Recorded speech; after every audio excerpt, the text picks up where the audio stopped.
One man army মেডি nursing ভর্তি coaching. তো এবছর আমরা ফাটিয়ে দেব মেডি নার্সিং ভর্তি কোচিং থেকে। তো আসসালামু আলাইকুম। মেডি নার্সিং ভর্তি কোচিং এর আজকে একটি সুন্দর একটি দিন, এবং এই দিনে আমাদের এই লাইভে আসার প্রধান একটা মাত্র কারণ আখি মোসাম্মদ আখি খাতুনকে নিয়ে আমরা আজকে লাইভে চলে এসেছি।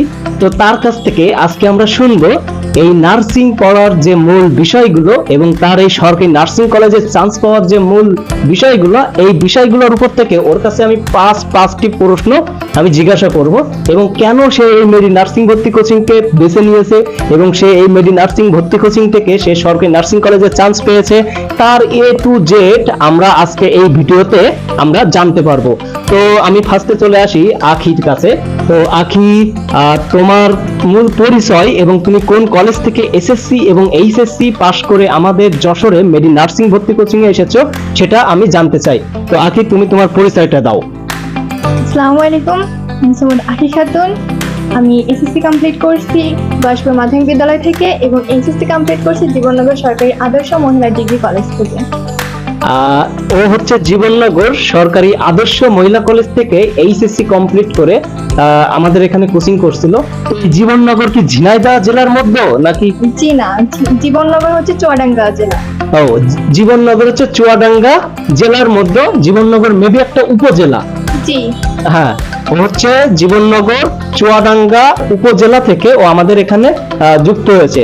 তো আমি ওর কাছে দ্বিতীয় প্রশ্নটা শুনবো, আপনি কখন এবং কিভাবে এই নার্সিং এ পড়ার সিদ্ধান্তটা নিয়েছেন? মেইনলি আমি যখন এইচএসসি এক্সাম দিই, ফ্যামিলি বা আমার ছোট থেকে একটা ইচ্ছে ছিল যে আমি মেডিকেল রিলেটেড কিছু একটা করব। পরে শুনি যে নার্সিং মেডিকেল রিলেটেড বা এই টাইপের কিছু একটা হয়, তো ওখান থেকে আমি আস্তে আস্তে ইনফরমেশন কালেক্ট করছি। পরে দেখি মেডি নার্সিং ভর্তি কোচিং বা মেডি নার্সিং কোচিং থেকে অনেক ভালো একটা ফিডব্যাক, বা আমি অনলাইনে অনেকগুলো ভিডিও দেখছি, ওখান থেকে আমি মেইনলি এখানে আসছি। আচ্ছা, তোমার কাছে আমার একটা প্রশ্ন থাকবে। সেই প্রশ্নটা হচ্ছে, তুমি যখন আমাদের এখানে অফলাইনে ভর্তি হয়েছিলে এবং তার পরপরই আবার কিন্তু অফলাইনের সাথে তো তুমি অনলাইন ব্যাচে ভর্তি হয়েছো, তো তুমি কেন আমাদের এই প্রতিষ্ঠানে অনলাইন কোর্সে তুমি কেন ভর্তি হয়েছিলে? হ্যাঁ, অফলাইন অনলাইন দুইটাই বেস্ট। আমি হচ্ছে ফার্স্ট টাইম যখন ভর্তি হয়েছিলাম, মেইনলি আমার ফার্স্ট টাইমে চান্স হয়নি, আমি সেকেন্ড টাইম এক্সাম দিচ্ছি। ফার্স্ট টাইমে আমি অফলাইন ক্লাস করছি। অফলাইনে ভাইয়ারা যেভাবে ক্লাস নেয়, যেভাবে রুটিন সাজায়, মানে সব বেস্ট। ওয়ান ম্যান আর্মি যেটা বলে। ওয়ান ম্যান আর্মি মেডি নার্সিং ভর্তি কোচিং। তো আমার হচ্ছে তোমার কাছে আরো একটা প্রশ্ন আছে, যে মেডি নার্সিং ভর্তি কোচিং এর কোন জিনিসটা তোমার কাছে সবচেয়ে ভালো লাগছিল? গাইডলাইন। ভাইয়ারা প্রপার একটা গাইডলাইন দেয়, কিভাবে আমরা পড়বো, কোথা থেকে শুরু করব, কোথা থেকে শেষ করব, কতটুকু পড়বো, সবকিছু। তো গাইডলাইন, ও কিন্তু ফার্স্টে একটা কথা বলছে, সেটা হচ্ছে মেডি নার্সিং ভর্তি কোচিং এর গাইডলাইন। দেখেন, নার্সিং এর চান্স পেতে গেলে কিন্তু একটা সঠিক গাইডলাইনের প্রয়োজন, আর এই গাইডলাইনটা, এই সঠিক গাইডলাইনটাই আপনাকে প্রদান করবে এই মেডি নার্সিং ভর্তি কোচিং। আচ্ছা, তোমার কাছে আমার আরো দুইটা প্রশ্ন আছে। তো তার মধ্যে আরো একটা প্রশ্ন, যে সরকারি নার্সিং কলেজ চুয়াডাঙ্গাতে 2364তম হয়েছে, এর পিছনে আমাদের মেডি নার্সিং ভর্তি কোচিং এর কতটুকু সাফল্য, এত সুন্দর একটা মার্ক তুলে সরকারি নার্সিং কলেজে চান্স পেয়েছো? প্রথমেই তো বললাম ভাইয়াদের গাইডলাইন, সেকেন্ড হচ্ছে ভাইয়ারা যেভাবে পড়ায়, আর থার্ড হচ্ছে নিজের আত্মবিশ্বাস বা নিজে কতটুকু আমি চেষ্টা করছি সেটা। ধন্যবাদ। আচ্ছা, আমি হচ্ছে শেষ একটি প্রশ্ন করব। এই প্রশ্নটা হচ্ছে, এবছর যারা এইচএসসি পরীক্ষা দিচ্ছে, তোমার ছোট ভাই বোনরা যারা নার্সিং পড়তে ইচ্ছুক, তাদের সম্পর্কে তুমি কিছু বলো। আমার যে ছোট ভাই বোনেরা রিসেন্টলি এইচএসসি এক্সাম দিচ্ছে, তাদেরকে আমি একটাই কথা বলবো, তুমি যদি সরকারি নার্সিং এ চান্স পেতে চাও বা তুমি যদি একটা আদর্শ নার্স হতে চাও, তাহলে প্রথমে তোমাকে রিসার্চ করতে হবে কোন কোচিং সেন্টার সেরা, কোন কোচিং সেন্টার তোমাকে বেস্ট সার্ভিস দিবে, সেগুলো তোমাকে আগে জানতে হবে। তারপরে তাই তুমি হচ্ছে গিয়ে ভর্তি হবা।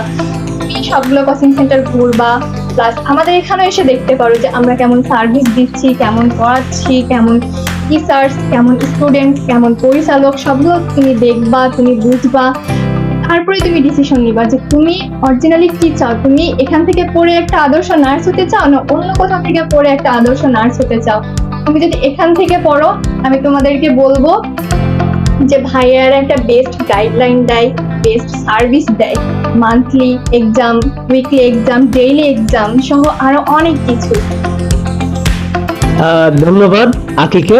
তো আমি কিন্তু একটা কথা বলতেছি তোমাদের উদ্দেশ্যে, তোমরা যারা এবছর এইচএসসি পরীক্ষা দিচ্ছ, তুমি নার্সিং এর কোচিং করলে তুমি আমার প্রতিষ্ঠানে তোমাদেরকে ভর্তি হতে হবে না। তুমি আগে এই শহরে যতগুলো প্রতিষ্ঠান আছে সেগুলো সব দেখো, দেখে আমার প্রতিষ্ঠানেও আসো। আমার পরিবেশ, আমার পড়ানোর সিস্টেম, আমাদের গাইডলাইন, আমাদের যে মূল যে থিম, যে বিষয়টা, সেটা হচ্ছে নার্সিং এর পুরো বই। হ্যাঁ, দেখো নার্সিং ভর্তি পরীক্ষা হয় কিন্তু 100 মার্কের, এবং এই 100 মার্কের পরীক্ষাটা হয় 5টা সাবজেক্টের উপরে। তো আমাদের প্রতিষ্ঠানে তুমি যদি ভর্তি হও, 5টা সাবজেক্টের 5টা গাইড বই, লেকচার শিট এবং প্রশ্ন ব্যাংক তুমি এগুলো একদম ফ্রি পাচ্ছ। এক, দ্বিতীয়ত আমাদের এক একটা সাবজেক্টে কিন্তু 3 জন করে শিক্ষক আছে।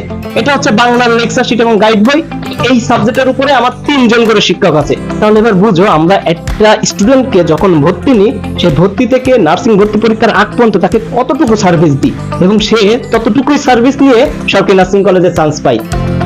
তো তোমাকে আমি আরো একটা প্রশ্ন করব, এই বছর যারা আমাদের প্রতিষ্ঠানে ভর্তি হয়েছে, এখন পর্যন্ত আমাদের প্রতিষ্ঠানে অনেক শিক্ষার্থী ভর্তি হয়েছে, তো তাদের যে আমরা একটা নতুন একটা গাইডলাইন দিব, তো তোমার মতে তাদের কোন জিনিসটা যেটা তুমি পাওনি কিন্তু এদের দিলে আরো ভালো পজিশনে যেতে পারবে, ভালো সরকারি নার্সিং কলেজে চান্স পাবে, এই বিষয়ে জাস্ট একটা মাত্র উদাহরণ দিবা। মানে অল বেস্ট ছিল, তারপরে বলবো ক্লাসটা আরেকটু ইমপ্রুভ করতে, সার্ভিসটা আরেকটু ইমপ্রুভ করতে। আমি বলছি না যে আগে হচ্ছে স্যাররা ইমপ্রুভ করে নাই বা হচ্ছে আমাদের সার্ভিস দেয়, আমি বলতেছি তার থেকে আরেকটু দেবো। ধন্যবাদ। ইনশাল্লাহ এবছর আমরা ফাটিয়ে দেব মেডি নার্সিং ভর্তি কোচিং থেকে। তো তোমরা যারা মেডি নার্সিং ভর্তি কোচিং যশোরে ভর্তি হতে চাও, তারা আজই যোগাযোগ করতে পারো মেডি নার্সিং ভর্তি কোচিং এর হেড অফিসে। আমাদের অফিস কিন্তু যশোর জেলা স্কুলের ঠিক অপোজিটে, আর আমাদের নাম্বার ঠিক ইনবক্সে দেওয়া থাকবে। তো সবাই ভালো থাকবে, সুস্থ থাকবে। আজকের আমাদের এই সেমিনারটা কেমন লাগছে অবশ্যই আপনারা কমেন্টের মাধ্যমে জানাই দিবেন। ধন্যবাদ।